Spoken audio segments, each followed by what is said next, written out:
Hello student, आप सभी का अपनी इस क्लास में स्वागत है। आज हम लोग एक एमसीक्यू की शुरुआत करेंगे। यहाँ पे एक क्वेश्चन को समझने का प्रयास करेंगे। इस क्लास का उद्देश्य ये होगा कि हमको एमसीक्यू किस प्रकार करने चाहिए। यहाँ पर हम समझेंगे कि एक विकल्प सही है तो क्यों है और 3 विकल्प गलत है तो क्यों है ना। चलिए हम पहले प्रश्न को पढ़ते हैं बहुत ध्यान से।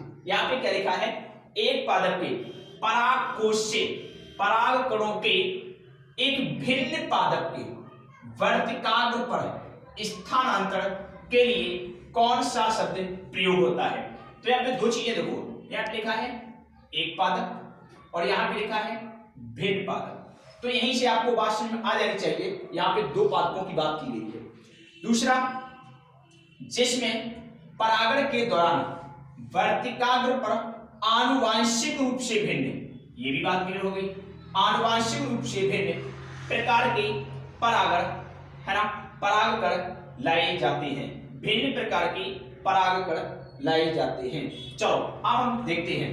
पहला विकल्प दिया है उसने अनुन्मील परागणी। क्या बोला है उसने? अनुन्मील परागणी। देखो इसमें क्या होता है, इसकी प्रोसेस क्या होती है। इसमें एक ये प्लांट है ना, पादप है। इसमें कल्पना कीजिए ये पुष्प है, ये क्या है, ये एक पुष्प है ना। इसमें ये एक पुष्प है ना, ये एक पुष्प है।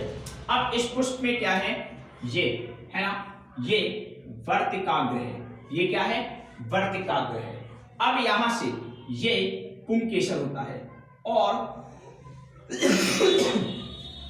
अनुमीली में होता क्या है, यहाँ पे जो परागण होता है वो बंद प्रकार का होता है ना। तो मैंने इसको ऐसे बंद कर लिया है, ऐसे बंद कर लिया है।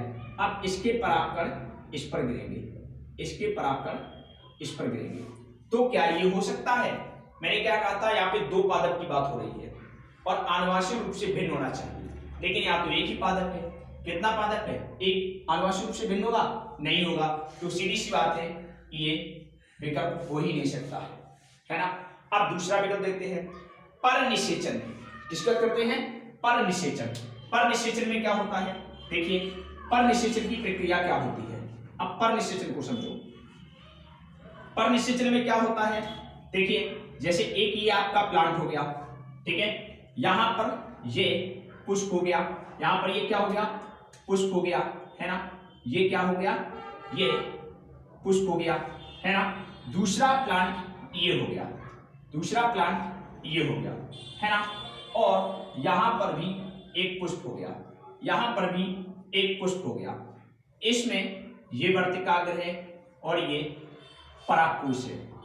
इसमें ये वर्तिकाग्र है और ये परागकोश है। अब इसके परागकण इस पर जाएंगे, इसके परागकण इस पर जाएंगे है ना। ये क्या हो गया आपका, ये हो गया आपका पर निषेचन। ये क्या हो गया, पर निषेचन हो गया है ना। अब देखो यहाँ पे समझने का प्रयास करो।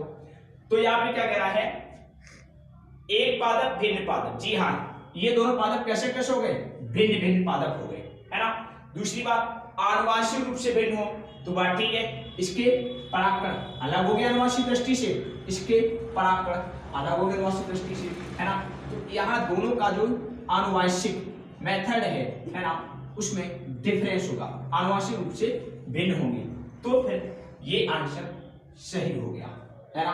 अच्छा, ये गलत क्यों हुआ? देखिए सजात पुष्पी परागण में क्या होता है ना, सजात पुष्पी परागण में क्या होता है, यहां पर एक ये पादप है, एक ये पादप है, इसमें ये पुष्प है ना, इसमें ये पुष्प है ना, इसमें ये पुष्प है ना।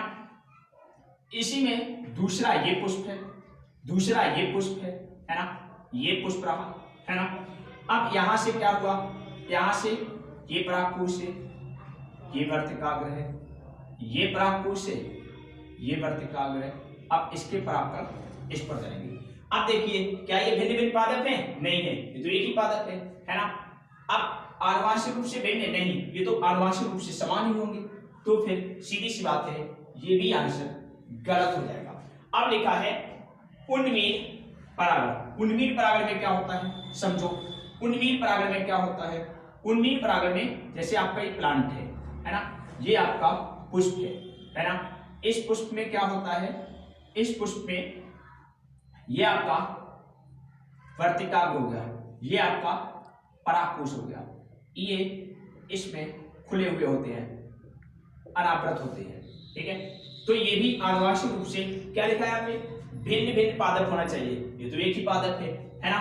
दूसरी बात, आनुवांशिक रूप से भिन्न हो, ये तो आनुवांशिक रूप से भिन्न हो ही नहीं सकता है, तो सीधी सी बात है ये भी आपका आंसर है ना, ये भी आपका विकल्प गलत हो जाएगा।